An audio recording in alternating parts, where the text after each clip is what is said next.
Well, thank you very much, everybody. This is an honor to be with you. Unfortunately, it's a very sad period, but what makes you feel good is I met so many of the homeowners, and every one of them, a lot of them, and every one of them said to me they want to rebuild. Donald Trump made a visit to my home state of North Carolina today. He also visited California. As we all know, both of these areas have gone through major natural disasters. In North Carolina, it was because of Hurricane Helene. In California, it was wildfires. Both areas have seen destruction that has been described as biblical destruction. In North Carolina, no one could have seen this coming. I live more in the eastern side of the state, where we usually see the hurricanes. But this storm decided to linger right over the North Carolina mountains and caused massive destruction. In California, on the other hand, some people say there were things that the state and city government could have done to mitigate the fires that they know are going to come every single year. Either way, both areas need federal help, and Donald Trump has only been president for a few days. Welcome to the Mr. Wilson's Got a Headache podcast. I'm your host, Dennis the Menace. Do me a favor, like the video, subscribe to the channel, and join the conversation in the comments section. Check this out. And we want to take care of the people of North Carolina. I'm not going to California until I stop in North Carolina. So here we are. We're going to go visit the site, and we're going to work with probably 3 of the congressmen, Republican congressmen, who've been fantastic, whose areas have been affected, and with Michael Whatley, the governor, and whoever else is, we decide to get involved. Probably less FEMA, because FEMA just hasn't done the job.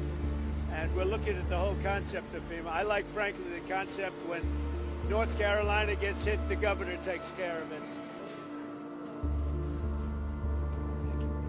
Thank you very much.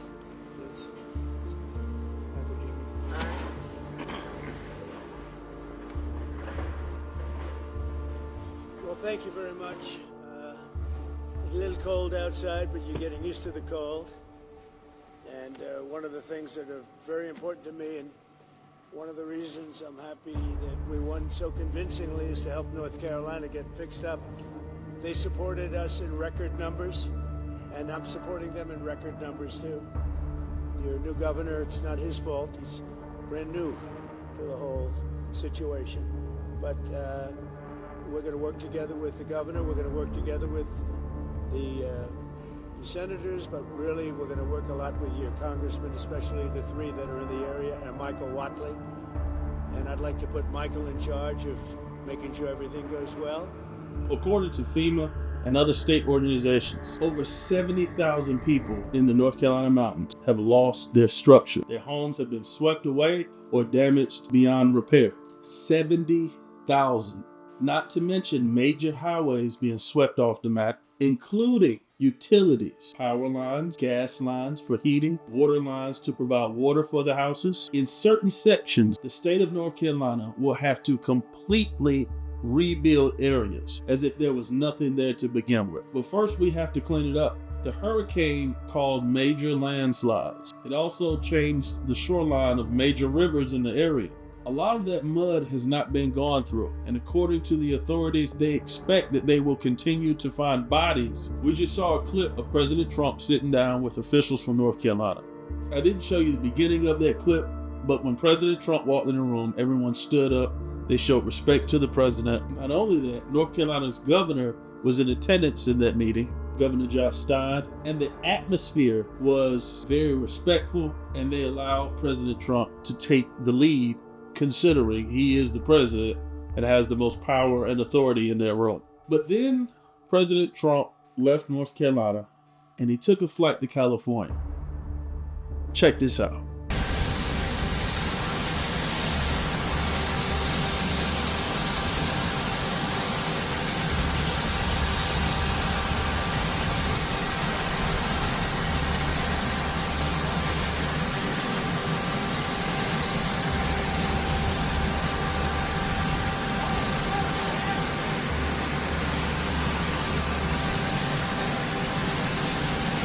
I also had the concept of getting some of the best developers in the country. I've had so many calls from developers and they want to come in. They don't want anything. They just want to come in and help, and they really know how to get things done and get things built. I would ask that the local officials, because we're going to essentially waive all federal permits. We're going to have you go very quickly, because a federal permit can take 10 years. We're not going to do that. We don't want to take 10 days. I would.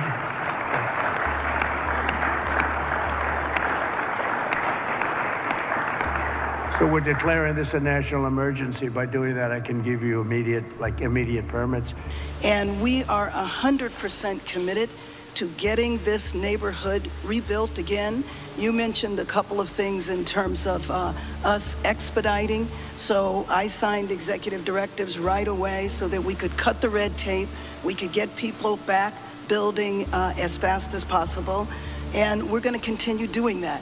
Yeah, the one thing is they are saying they will not be allowed to start for 18 months. No, that will not be the case. Okay, I just hope you're right. You can hold me to it. There's 4 groups said that. No. That would be they should be able to do it. They should be able to start tonight. That will not be the case. You know, first we have to take care of, to make sure that there's not getting rid of the hazardous waste, cleaning things up so that people can start right away.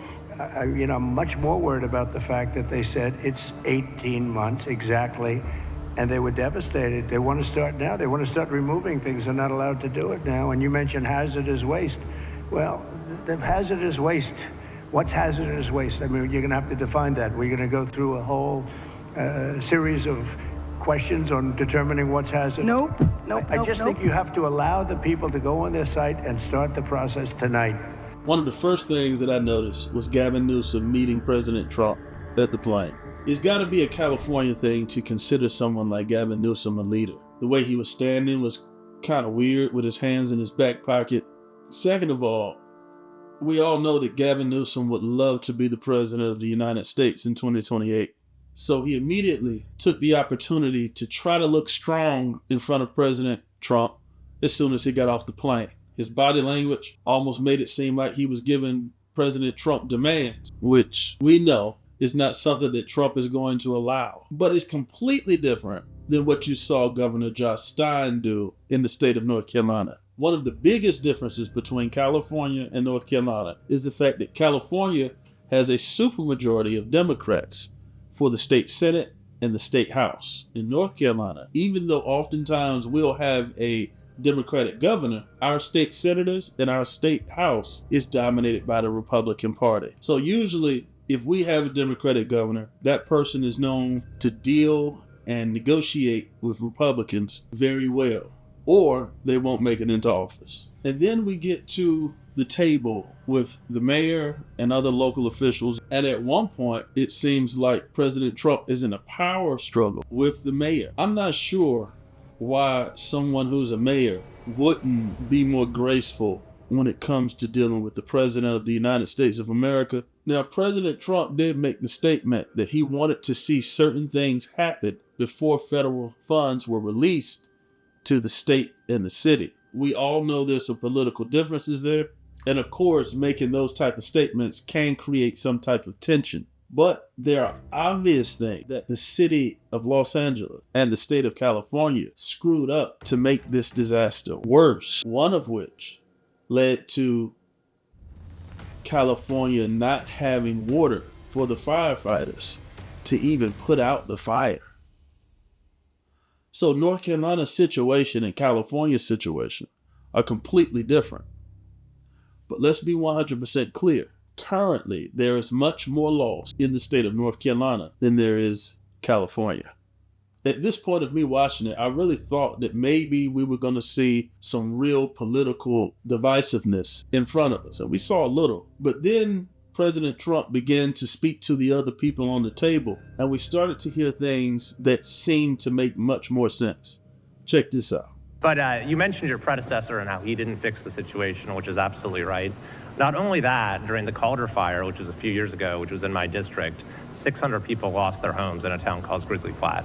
He came and he promised that he would help them out, but he broke that promise many times. He never delivered them the individual assistance they were asking for. So this has underscored for me the importance of helping the victims, making sure in this situation, in every fire, we get money to the victims and we make sure that nothing stands in the way of that. But I just want to thank you for your focus on bringing sanity to California, water and fire policy. There's no place that needs a revolution in common sense quite like California. You have so much water.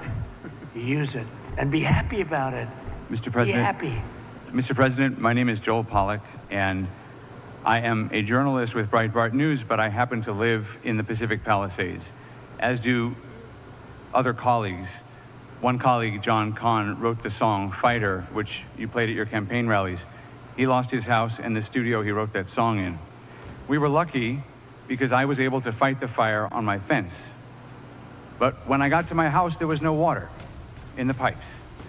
So I got inside and I picked up the flower vases because I give my wife flowers every week, and there was water there, and we started with that. Then I found my son's bucket of baseballs, and I dumped the baseballs on the ground, and I used the bucket. But there was still no water, except for the water in the gutter coming from the burnt homes uphill. So I went to and fro to my gutter and my fence with my bucket. 2 guys showed up in a truck, 2 neighbors. We found 2 more buckets, bucket after bucket after bucket. Many of my neighbors, including some here, tried to fight the fires. They couldn't. We were lucky our house was saved. But we should not have to rely on buckets to put out a fire. That's right. You can't stop an 80-mile-per-hour wind or 100-mile-per-hour wind, but there were many things that went wrong here that are basic and small. We did not have traffic police to guide the evacuation, so there was gridlock on Sunset. They've removed the vehicles now, but there were dozens of vehicles that were abandoned by drivers who fled for their lives because there were no traffic cops available. The fire department wasn't pre-deployed, even though there was an extreme wind event coming. And many of my neighbors lost their fire insurance in the days before the blaze. So I asked my neighbors, what would they want to know if I could ask the president a question? And the number one thing was insurance. Can you work with the insurance companies to get people back to where they were before they lost the coverage because of California's regulations? And can you make California change its rules so that when we build again, we can get fire insurance and we don't have to worry? And there's one other point I want to make. I really appreciate my congressman advocating for money. We need the money from the federal government. But I also understand Americans who are tired of spending money on California and disasters happen, and the California government passes $50 million to oppose your policies. So they have $50 million for that, but not for moving people into rental homes or helping people relocate or rebuild. I would like to ask you to follow the 9/11 Commission precedent and appoint a special master to watch the money, to make sure that every federal dollar that gets spent here is spent on fire relief and rebuilding and not on everything else. Good idea. The most interesting thing is the journalist who said he should use powers given to him after 9/11 to implant somebody to oversee the spending of the money instead of just writing the state of California a blank check. It makes no sense to allow leaves to fall on the ground in the forest and not have people clean those things up when you know that you get forest fires every year. It makes no sense to have a reservoir empty for over a year when you know you have forest fires every single year. It makes no sense to have dry lake beds everywhere when you know you have forest fires every single year. These things are very basic, common sense things that I think most Americans, if they put their politics aside, can agree with. I believe that President Trump making the trip to North Carolina and to California was a great move. In this move, all of us have seen the commitments that all of the state officials have made outside of Gavin Newsome, who didn't put anything on the record. But the local officials went on record saying that they would get rid of the bureaucracy that makes California one of the worst places to build a home in. And now, because these things have been said in front of the American people, all of us can hold President Trump accountable, Gavin Newsome accountable, Josh Stein, the governor of North Carolina, accountable, the mayor of LA accountable, and the mayor of Asheville and so many other small towns that were destroyed in the state of North Carolina accountable. There is no reason for you to see this moment happen in front of your face. And then a few years down the line, when your favorite politician is found to have not honored what was said in front of the American people, for you to turn a blind eye and defend that person, no matter if you're a Republican or you're a Democrat. As always, let me know what you think in the comment section. Do you believe Trump will keep his word? Do you believe that Gavin Newsome will get rid of the bureaucracy and the mayor of LA will get rid of the bureaucracy and make it easy for people to build so that these areas can be brought back in a timely manner? Again, make sure you like the video for me, subscribe to the channel. I want to know what you think. The comment section is wide open. And as always, I'll see you on the next video.